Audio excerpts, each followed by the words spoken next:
Welcome to another edition of the vlog, daily vlog with Marco Kozlowski. That would be me. Today, busy day hustling. Vicky from Toronto picked up this hotel today for less than 100 grand, which is fairly exciting. It's a 26 unit motel. And there it is. It needs a little bit of work. It's not in operation right now.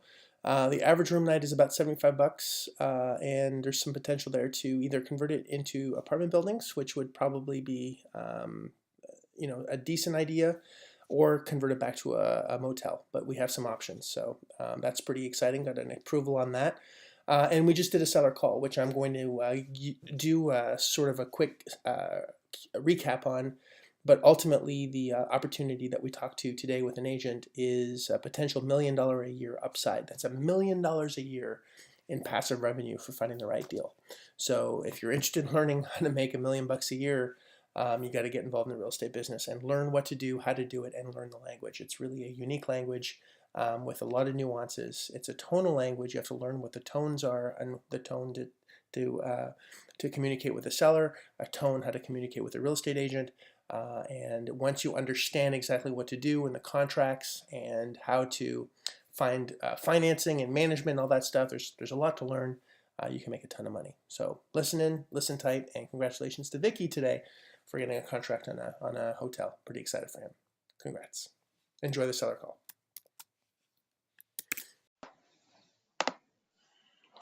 The broadcast is now starting. All attendees are in listen-only mode.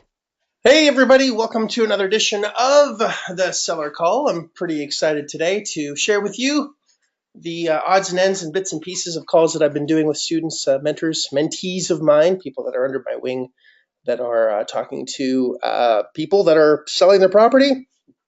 And sometimes it's super boring to listen to someone drone on and on and on. At the very last minute, there's something super interesting that happens at the last minute. And sometimes it's a fruitless labor.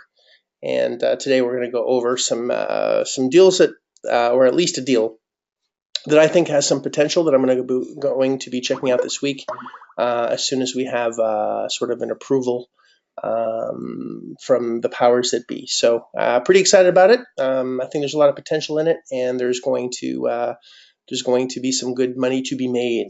Got a lot of action this week. Been hustling my booty off. Gotta hustle. There's only so much time that we have in a day, and I'd like to fill it with as much as possible. And the key is to get as many units as possible, so we can retire as quickly as possible. Hopefully within the next 3 to 5 years. Anyone I work with, that's the goal. And if you can do 55 units, you're pretty much close to there on your own. If you have to partner, it's going to take you about 150 units to basically retire, if you're splitting deals with other people and having big mortgages, et cetera, et cetera. So obviously the key is to get as many properties as possible under your belt, have a nice little passive income for you, survive the bad times. For those of you that attended last week's call with Wei Ning, excellent call, excellent lesson in sticking to it. Some of you have had some problems and given up, and some of you haven't even started yet and thinking it's going to be nice and easy Japanesey. Some deals are, some deals aren't. It's just the way it works. And if it was easy, everyone would be doing it. Remember that. And it does take some skill. It does take some effort. It does take some elbow grease. It does take some intestinal fortitude. It does take a new series of skills in order to speak the language of real estate investing. I liken it to speaking Chinese, or there's no such language as Chinese, but Mandarin and Cantonese. Just because you speak Cantonese doesn't mean you speak Mandarin, even though you're in China. Same thing with real estate. Just because you speak English, or English is not your first language, doesn't mean you understand necessarily how real estate works. There's posturing. There's specific things you have to say and not say in this business. And if you say too much or too little, it can really backfire. You can really have some bad news. So this is what this is all about, and the nuances of the game, if you will. So the deal that I'm going to talk about today is a RV park. It's a little bit different than the average class that we get. But before we do, I want to give a high five to Vicky. I don't know if Vicky's here. Vicky. I don't know if he's on the call or not. He is. He just got I just started working with Vicky recently, just before the holidays, actually, just before I went on vacation. We started chatting a little bit, and he got a hotel under contract in Kansas. I believe it's 26 units. I don't know if that's correct or not, Vicky. If that's 26 units, please answer me. Let me know if it's correct or not. And so that's taken care of. Maryse is also working on her hotel, and Maryse has been hounding me almost daily to go over the contract. It's an extremely long contract. I haven't had time to catch up yet, but I will. I promise Maryse, pinky swear. That's a no money down deal for Maryse if everything checks out, which is pretty exciting for her. Same thing with Vicky. Has really great opportunity. So hotels, mobile home parks, apartment buildings, these are all class of assets that we play with. Every single one has a different set of rules. Every single one has pitfalls. Every single one has an opportunity. And whether it's just raw land to luxury property, also Olivier and Gabriel have another opportunity, luxury home. I put a challenge on Facebook not too long ago, and they have a deal on the hook that might look promising as well. So it's a $1.7 million property that they got that have a $500,000 discount on, which is looking promising. So a lot of really cool stuff coming in the pike.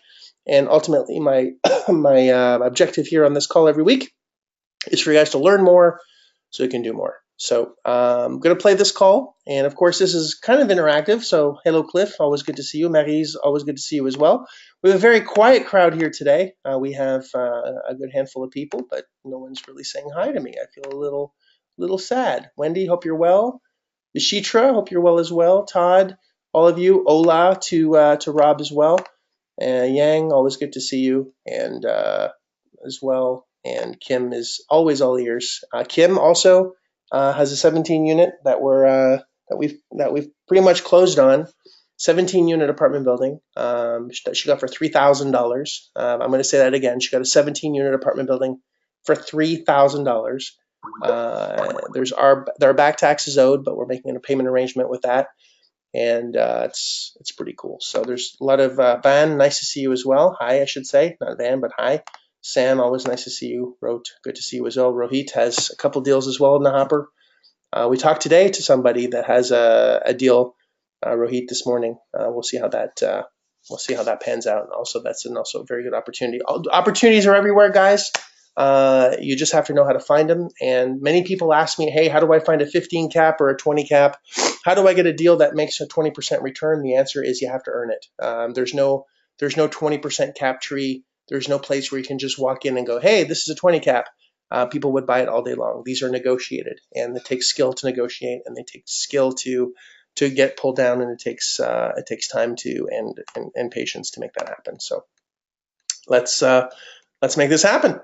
All right. Yeah, Mackie. Hey, Mackie, it's Marco. We've been playing phone tag with Thomas. Hey, Marco, happy New Year. Happy New Year. Talk, huh? Yes. How are you? Are you well? Great, wonderful. How are you doing? I'm fantastic. Good to hear your voice. Yeah, I know you were visiting the New Year. I went to I was in Bora Bora, and now I'm in Canada actually visiting my parents, and I'll be back in Florida on Friday. So I'm traveling a lot. Yes. Excellent. That's good news. Is this a good time? So, yeah, please go ahead. Yes, a very good time. An excellent time. Okay, so Thomas was saying that there's an opportunity that we might be interested in. Can you yes. Can you go over it real quick if you have time? Yeah. Okay. Go ahead. Okay. So just a quick tidbit of information. This is a real estate agent. The agent has been texting me, Thomas, who is the student. He's out of Toronto with his lovely wife Kate. They came to Success Reflex. Now, this is a product of Success Reflex, I believe. And created this relationship. Agent's been literally haunting me. He's texted me 5 times today to get the contract finalized, and he's literally been haunting me about it. So it's nice when you're chased as opposed to being chased, which is something I always, as you know, is a Marcoism: be the flame, not the moth. You want to create a relationship or a impression with the agents where they are chasing you constantly, which is really the situation to be in. And the key is to have 5, 6, 7, 8, 9, 10 agents bringing deals to you. So they're doing the work. They're looking under the rocks. They're the ones scouring the universe trying to find you the best possible deal. And you're literally like in like in Dragon's Den or Shark Tank, where you're the one sitting down and other people are using the jazz fingers to find you deals. And that's ultimately what we're looking for, is to use our energy to acquire deals, not to look for deals. You know what you're buying? You're buying almost 20 acre, plus minus, okay? Mm-hmm. The same acreage I sold 10 years ago to CBS, it sounds like 1 acre for $500,000. 1 acre, so 1 acre for $500,000, okay? Okay, so what he's referring to is there was another acre. There's 20 acres. There was 1 acre that was sort of on the corner that is part of the same parcel. Well, it's not anymore because he sold off 1 acre to CVS. For those of you who don't know what a CVS is, it's a pharmacy. It's a big pharmacy chain in the U.S. And they sold just the land for $500,000 to CVS. So that's a good thing, and it's a bad thing. So it's a good thing because CVS is right there on the corner of this whole property, which is fantastic. It's a bad thing because CVS bought it for $500,000, which creates a very high comp, which would undermine how much we want to buy the property for. As you know, we're trying to buy the property for the least amount, and if the seller sold a property to CVS for $500,000, it makes 20 acres times 500,000 extremely valuable. Although he's not going to get $500,000 an acre, that would be Las Vegas property. In fact, Vegas property is $1 million an acre. It's already the value. And right now, there's two big projects that will be open very, very soon. Walking distance, already they did the whole thing, the golf course and everything done. The Adina, I know you're aware of it. The Adina, and there's also the Irish club, the same thing, next to each other, close to each other. And this is walking distance from our place you're talking about it, okay? Not far away from Adina. A big plus. A plus, right now, if you buy it, you're going to buy a property, fully occupied, 100 units in it. On 7 acre, okay, there's 100 units. I tell you, I give you the option if you want to buy just this. 7 acre, 100 units in it, 38,000 you collect gross. Okay, right now. Like each one they pay 380. Okay? All right, so I'm going to play this again so you guys can hear the numbers, so I can play these numbers for you. You buy 100 units in it. On 7 acre, okay, there's 100 units. I tell you, I give you the option if you want to buy just this. 7 acre, 100 units in it, 38,000 you collect gross. Okay, right now. Like each one, 380. Okay? And has a nice. All right, so there's $380 per pad times 100 units is $38,000 a month. All right. Times, this is an RV park. So this is not a mobile home park. This is an RV park, a huge RV park with swimming pools, with tennis courts, with, it's a significant size times 12. You're looking at $456,000 a year in revenue. And we're going to do a 40% expense ratio, which is about $273,000 a year. So that is about $2.5 million in property for the RV park the way it is. Okay, 400 acres for 100 spaces, and there's an additional acreage which you can expand more spaces on, which we're going to talk about in a second. Now, right now, we've agreed to $1.5 million for this section over here, divided by 1,500,000, which is a cap rate of about 18%, which is extremely good. All right, for $1.5 million purchase price. They're full right now, which is great. So it's 100% occupied because it's high season right now. So it's pretty exciting, I believe. Or maybe not for you guys. You guys aren't excited at $200,000 a year in revenue. You guys don't care about that. I understand. And if you want the whole project, which I advise you to take it, the whole thing, because you could expand. You could expand to 300 units, RV. And we have a lot of people on the waiting list. All right. So there's a waiting list, and you can expand to 300 units. All right. So in each one rents for $380 a month times 300 units, which is 100. Did I do that right? 300 units times. I want to double check my math because sometimes I do bad math and I think it's right, but it's terrible. All right. I believe that says it's not $1 million. 380 units times 300 units. $380 times 300 apparently is 114,000. Thank you. That makes much more sense. Times 12 months is $1.3 million times is $820,000 a year. All right, in revenue. 820,000. That's an $8 million park. All right, and right now we're trying to negotiate it for just under $2 million. So I'm going to ask you now. It's not a done deal yet.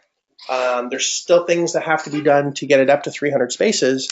But let me ask you, if you could get all of this for about just under $2 million bucks to make 820,000, would it be a good deal? Only Maryse thinks it's a good deal. Deepak thinks it's a very good deal. Cyril says every time. Maryse would like it very much. All day long, says Vicky. Of course, says Peter. And a great deal. Damn, says Rohit. And a lot of you say yes, it's a very, very good deal. Keep going. And they cannot find a place. Okay, it's fully occupied right now. So if you take over, and the management we have at Kennedy is a very bad management. The guy, we rely on him. He's a very rough guy. He doesn't have a good PR with the people, you know. So if you take over, bring somebody beautiful, goals, nice goals, welcome the people, I bet you could make 300 units and put it up all of it.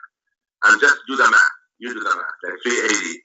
And we are below market value, everything, just right now, the way it is, you know? So, I talked with Thomas about it, and, you know, I left it open, and she said, okay, we'll make an offer 1.5, only for the 7, 8. I said, let me talk with him, just to confirm it before I talk with him. Later on, he said, no, we'll put it on hold until we discuss it with you. Okay? So right now, it's up to you. So what's he asking right now for everything? Well, the ask is $3 million. That's asking price. So like they make an offer, kind of like cash deal with close fast. Okay, you could like bend him with the price. Because we have. All right. So $3 million is the ask. We went into under $2 million. Now, as you know, if you know my negotiating style, when we make an offer of under $2 million, do we want it to be accepted or rejected? What's our position? Do we want accepted offers or rejected offers? What's rejected is correct, Wendy. Rejected is correct, Maryse. We want rejected offers. We don't want to get an offer accepted. Now, when you're making offers in Toronto, you hope it gets accepted. When you make offers in your hometown, wherever you live, where the real estate market might not be necessarily the same as where we're looking in. And by the way, this isn't a hotter market. This is in the state of Florida, so this is not a soft market at all, but it is an asset class that is not super sought after, even though the returns are extremely high if it's well managed. And you're going to hear how terribly managed this is right now. And there is a waiting list, which doesn't make a whole lot of sense. All right. So if you know how to, I believe that this is the case, and I'm 90% sure. I should have, if Thomas is on here, I'll ask him, but I don't know if he's on or not. I don't think he is. Too bad. This is an off-market property, and so nobody knows about it other than just a handful of people. It's like a pocket listing, which is really what we chase agents for, or start communicating with agents for, is they're chasing us to say, hey, this is an off-market deal. Nobody knows about it. We're shopping around to some private investors, so it never hits the market. And he gets a good commission. There's no competition. And he can try to sell it as quickly as possible and make him happy. So there's a lot of opportunity here. There's an $800,000 upside per year. This is per year, by the way. $820,000, $800,000 a year in revenue. All right, I just said that, $800,000 a year in revenue. Now this is an RV park, which means that you have hookups and you basically have no maintenance at all other than maintaining the ground. You have obviously maintenance of the clubhouse. There's a clubhouse. There's maintenance of those things, but it doesn't cost you 40% in costs to do this. So again, $380 per space times 300 spaces is 114,000 times 12. So I did a 40% cost basis based on a $1.3 million revenue stream. So if you have a $1.3 million revenue stream, if you have $300,000 in expenses, I'd be surprised. Probably make $1 million a year on this deal. So it's I don't know about you, but I think most of you would be okay with $1 million in passive income per year on one deal. Would that be enough to go to the movies, put clothes on the kids, gas in the car, maybe pay a couple credit card payments, maybe quit one of your 3 jobs? Would that be okay? That's $1 million a year. That's, I think, more than the lottery pays if you're in the U.S. because they don't do, Peter is excited because he could actually get a girlfriend, which is great. I'm really happy about that for you, Peter. That's pretty hilarious. It's exciting. These deals can get pretty exciting. That we'd like to use. So right now it's 38,000 is the gross, right? Yeah, but it's right now we collect 38,000 per month. Yes. All right. But don't forget, right now is the high season. Put in your mind. Okay, the high season right now. Okay. If I were you, I could make it fully all the year if I have a good management. But the problem is the management they have is a bad management. Plus, Adina, I don't know if you visit Ocala. You could sit even. I sent you the link about it. I'm gonna let you saw it. I'm sure you saw it. I actually have 2 mobile home parks in Ocala. I have. Really? Oh, so you are familiar with it. You're familiar with Adina. Yeah. You're familiar with the area. Very nice. As far as you're familiar, it's better you talk with somebody who knows the area very well. I already have somebody. I have almost 120 units in Ocala right now. So super. Yeah. And don't forget, that used to be a mobile park before. And he changed it to RV. He said, less headache.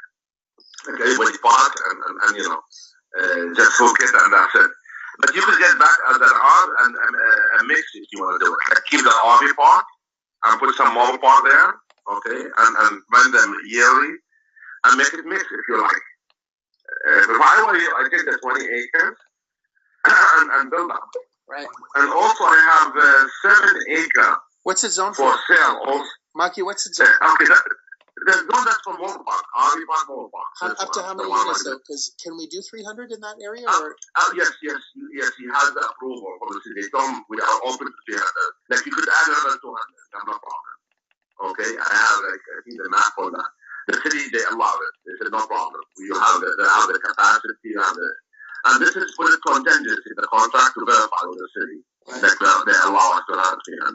Okay? But that's part of the contingency. What am I going to tell you? Also, I have 7 acre, but that's zone C2, like for retail, if you want to make a shopping center. There's another owner for that land. All right, now it's starting to get very interesting. So if you have a 300 unit complex, might there be needs like stores, liquor stores, might there be extra revenue that could be created in almost like a shopping district that could be created for those 300 residents that are there? Do you think there might be an opportunity to create some retail opportunity, restaurant opportunity, spaces that you could lease out for a much higher rate than $380 per space? There's some opportunities now, specifically if it's zoned correctly, specifically when you have that much mass of 300, if it's 20 acres. Right now they have 7 acres. So let's just do the math real quick. So if there's 20 acres and it's 100 units for 7 acres. So if we do 100 units, and in the 7 acres that are there's a clubhouse, which we haven't gotten into. There's a pool, there's amenities within that 7 acres. So let's take out 2 acres for the amenities. I believe we're at 5 acres for the 100 units, which is 100 unit. It's basically 100 units per 5 acres, or divide that by 100. 100 divided by 5 will tell you how many we can have, which I know is 20. All right. So you can basically have 20 per 100 acres. So if we have it's zoned for the whole 200 if we can fit 300 acres divided by 20, that'll tell us how many acres we have to use, which is 15 acres. We have 5 acres left, 5 full acres left to put in either more amenities. We have 5 acres left to put in a commercial space.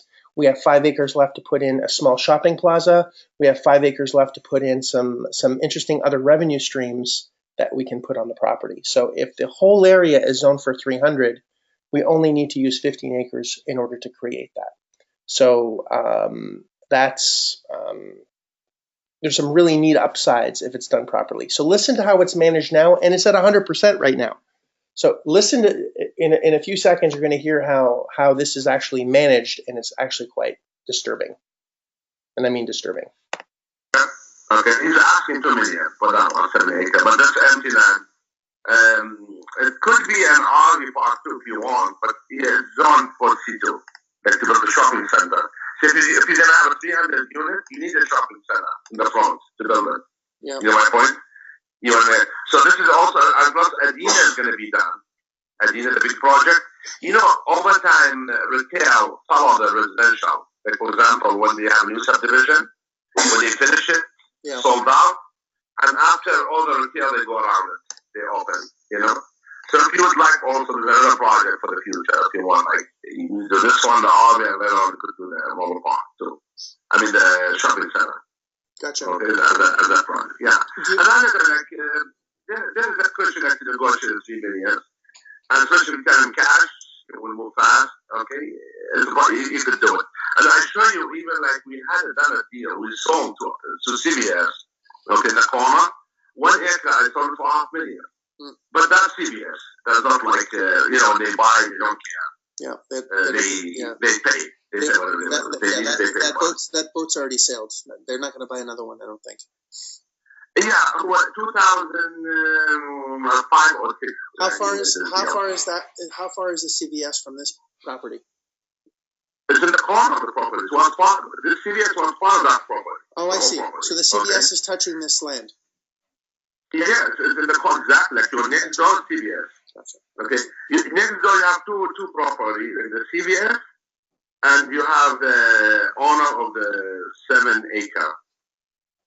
Okay, Dr. Haki, actually, he's a doctor.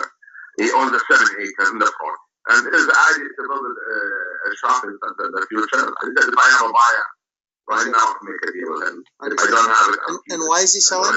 Maki, why is he selling? Who's the guy for the army park? Yeah. He wants to move to California. He loves California. Gotcha. He has like a big community there. And he go all the time there, come back. He go there, come back. He said, I love it there. I want to move there. Gotcha.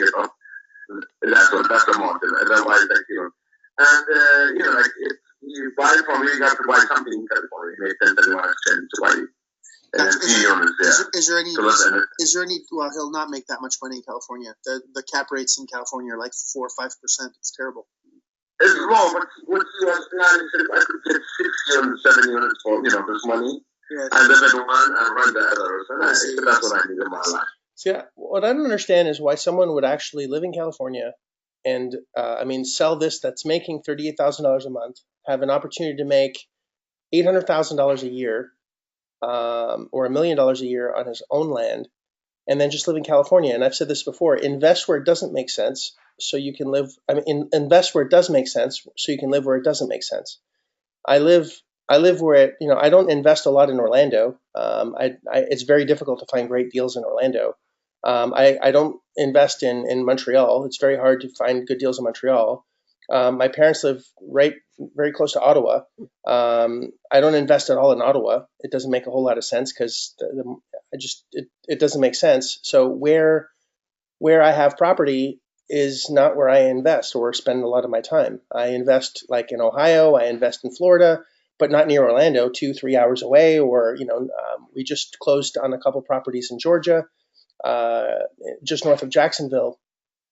I would never live there, but they're cash cows. So that's where I'm going to invest. So I never quite understood why people do what they do, because if he actually fixed his property and took care of his business, he could live in California in a huge mansion, pay for it cash over time if he just took care of the business that he had. So I find it very interesting that people actually don't do that, which is exactly what you should be doing. I don't intend it, and I want to enjoy my life. That's the bottom line. I understand. And but he said, if I have a good management, the guy is Ralph, the manager. He's sick. He has diabetes. I think they cut his legs. Oh my God. Yeah, and he's Ralph. He's Ralph. All right. So I don't know if you just heard that, but the guy that manages the park has diabetes and has no legs.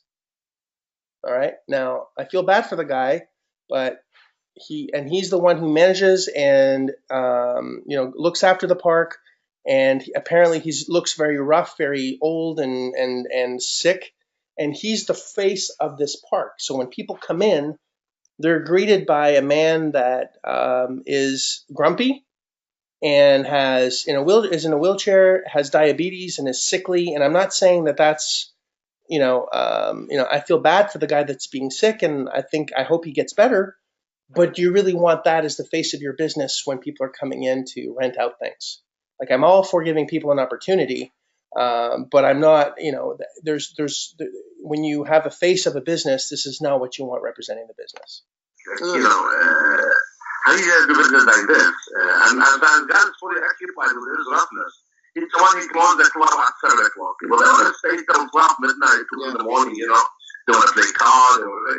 And if somebody take over, do it beautiful for us. And you could make it full all the year. Trust me, if you take over, you have the mentality of the business, make nice entertainment, nice, swimming pool, put something good and attract everybody. Make it like it happen, I understand. And is there debt? Do you know if there's any mortgage on the property now? Any debt on the property?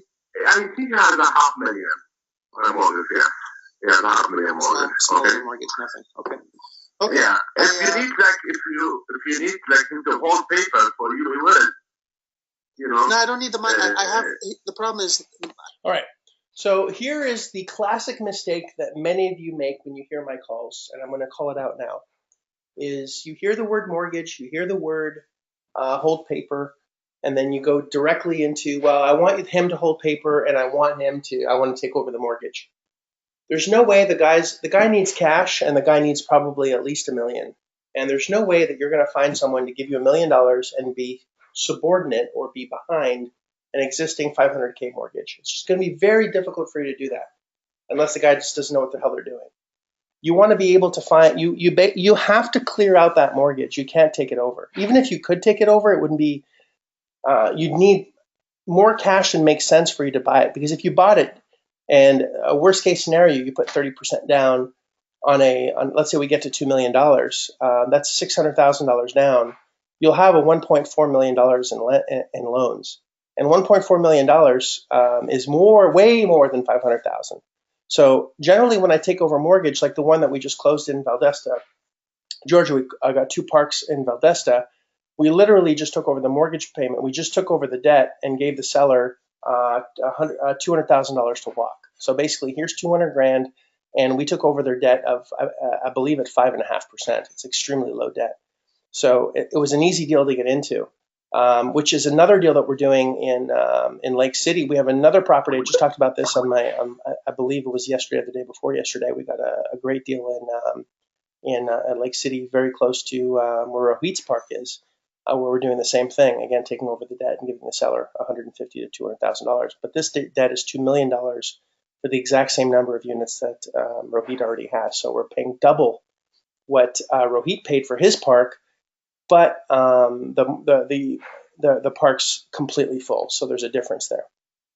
So, and we have very little risk, which is great. So, what I'm trying to get to is I always want to position myself like I have more cash than I can absolutely spend.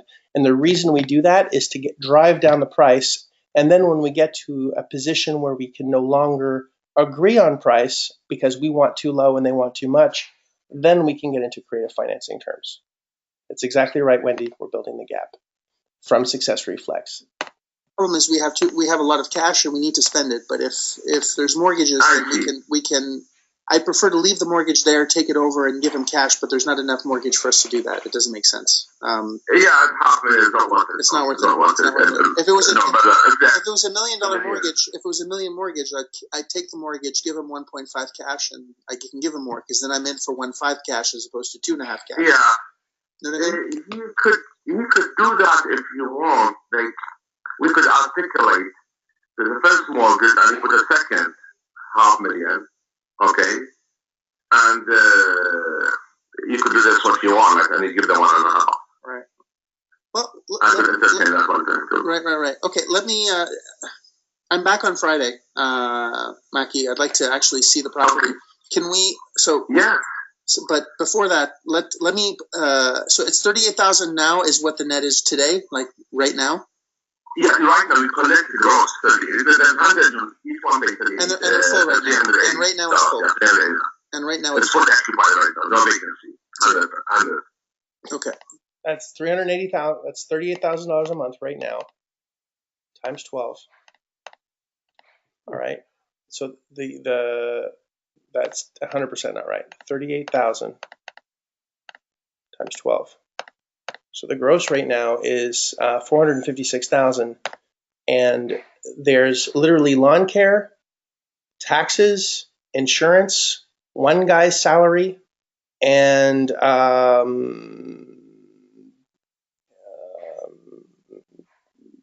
maybe a light bill. So it's not a 40% expense ratio because there are very little expenses. Understand that. So, but I'm still going to put 40% expenses. So it's probably closer to 300,000, but I'm going to say 273,000. But it's probably closer to 300,000. So, and we've confirmed that we can buy this right now for 1.5 million, which is an 18.24 cap right now. So that's just for what it is now with no extra land. So our goal right now is to get the extra 13 acres to expand it to a 300 unit park for an extra $500,000, which is really what our focus is on right now. So if we can do that, it'll be a huge win. And at that point, it'll be making about 800,000. And let's say that we buy it for 2 million. We put another, I'm going to say $500,000 in. So we'll be making 800,000. All right, and for a $2.5 million acquisition, which will be a 32% return, which is huge. On something that's the larger dollars that you play with, the harder it is for you to make double-digit returns, and that's significant. The leverage return will be even higher, meaning that if we put a mortgage on the property, it'll be probably close to 100, 150, even 200% return. You'll get your money back 2-3 times over every single year, because with debt that's there, you always make more money. So it's pretty exciting when you look at these numbers and see what can be done. Yeah, and it's gonna stay that way until like when the lawsuits start to go on, people will start moving out. But if you have good management, you can keep it full over here. Yeah, no. Actually, right now, Adina is gonna be open. The new club, okay, and Adina subdivision. Mm-hmm. Yeah. And John Travolta behind Adina. His home, his private jet. He has his own airport. John Travolta. Yeah. For those of you that don't know, John Travolta lives in a community that he helped create, where you can only fly in and out. The only way to get in is by plane, and it's right behind. It's right behind this whole area. Not that really matters, but it's kind of an interesting concept. I'm familiar with the area very well. Like I said, I'm there all the time.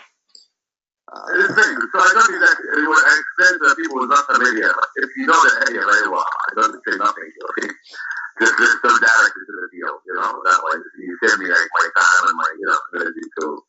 Because when they call me, I tell them a lot of information. They don't know nothing about it. You say, what is Ocala? What is location? Yeah. It's the capital of the horses in America. You don't know that. Okay. Almost. Well, West. Do you have a horse? Right. So, and then we go into shooting the shit after that. So, there's a really great opportunity here, and one of the things I really wanted to talk about today was the importance of building relationships with real estate agents. I had someone email me yesterday or the day before, saying that they've been frustrated because they don't have a proof of funds letter. I've never sent a proof of funds letter in the years that I do this. It's very rare that I send a proof of funds letter ever. No proof of funds letter. They're not asking me for the assets that I own. They don't, and they're bending over backwards trying to find us a deal. And that's the key, is how do we create a relationship with an agent, relationship with a seller, where they feel comfortable enough and that they know that they're going to, if they do business with you, you're going to be able to close. And the answer to that is know that if you get the property at the right price, you can either buy it yourself or wholesale it to somebody else, because you can always tie it up and then wholesale that contract. if I don't have a dollar to my name, and if I get this property with a potential of making a 30% return, shit, I could tie this up and sell it to somebody that, out of New York. If I posted every 5 minutes on Craigslist in New York, I could probably tie it up at 30% cap and sell it at a 20 cap. And people in New York would be literally having a financial orgasm over this 20 cap that they just got in Florida, where they can now vacation in Florida as a tax write-off and go check it out. And, that would be a few $100,000 in my pocket just by tying it up and then for X and selling it for Y. So the bigger deals that you play with, the more money you make. And the key is really getting the property at the right price. We're focused on value. So create relationships, focus on value, and really, it sounds silly. Just don't worry about how you're going to find the money. Just find the right deal, and the money will follow very quickly. If I worried about how I was going to fund every deal that came through my desk, I would literally go bananas, because some deals I think are going to go great and they don't. And some deals I think, man, this is going to be almost impossible to finance, and we finance it like that. So, and I've said this before, be married to the process, not to the result. If you're married to the result, I want a deal, I'm going to quit my job tomorrow, or I'm not even going to go back to work. I'm just going to focus on real estate full time, and I'm just going to do that. That's great, but make sure that you have either a mentor that's helping you get through the hard times, or know exactly what the answers are so you have a higher chance of success on every deal that you do, or be prepared for a very rough road of starvation. And the problem when you're starving is you make decisions that are based on your hunger, not on the deals, on how you need to position that deal. A lot of you make decisions based on your schedule, but unfortunately the seller and the agent dictates how that's going to work. It's not based on how motivated you are to close. It's based on how motivated they are to close. Because I remind you that we're in the helping people business, and it's not about your needs at all. It's about how can we help the person that's in front of us and their needs. They want to move to California as quickly as possible. Well, if they're willing to, if they want to move tomorrow, then there's going to be a discount that they're going to have to give us in order for them to move to California tomorrow.